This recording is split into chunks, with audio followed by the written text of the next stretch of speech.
बीड संतोष देशमुख हत्या प्रकरणात अवादा कंपनीकडे खंडणी मागितल्याच्या दिवशीचा सीसीटीव्ही समोर आरोपी वाल्मिक कराड, सुदर्शन घुले, प्रतीक घुलेसह कृष्णा आंधळे आणि विष्णू चाटे एकत्र पोलीस अधिकारीही सोबत।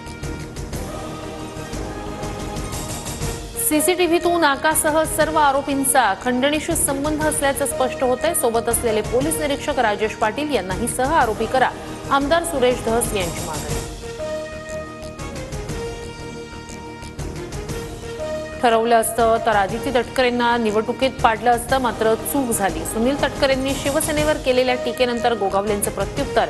तटकरेंना आपल्यामुळे लीड मिळाल्याचा गोगावलेंचा दावा।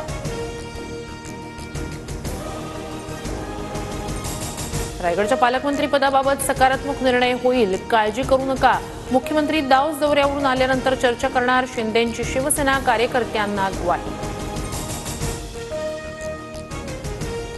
पालकमंत्री पद वाटपावरून शिवसेनेनंतर राष्ट्रवादीतही नाराजी। स्वजिल्हे न देता काही मंत्र्यांना दूरचे जिल्हे। राष्ट्रवादीत 10 पैकी केवळ अजितदादांनाच स्वजिल्हा।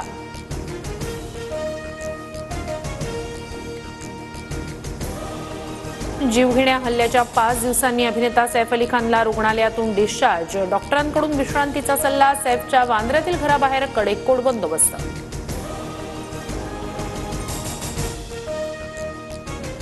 बोगस अर्ज आणि गैरव्यवहारांमुळे 1 रुपयातील पीक विमा योजना बंद करा। कृषी आयुक्तांच्या समितीची सरकारला शिफारस।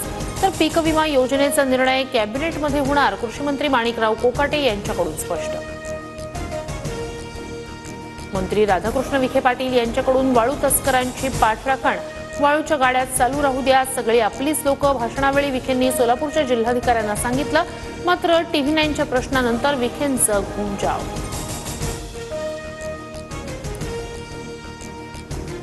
मुख्यमंत्री फडणवीसांच्या दाऊस दौऱ्यात पहिल्याच दिवशी 20 सामंजस्य करार। महाराष्ट्रासाठी 4,99,321 कोटींची गुंतवणूक, 10,000 रोजगार निर्मिती होणार।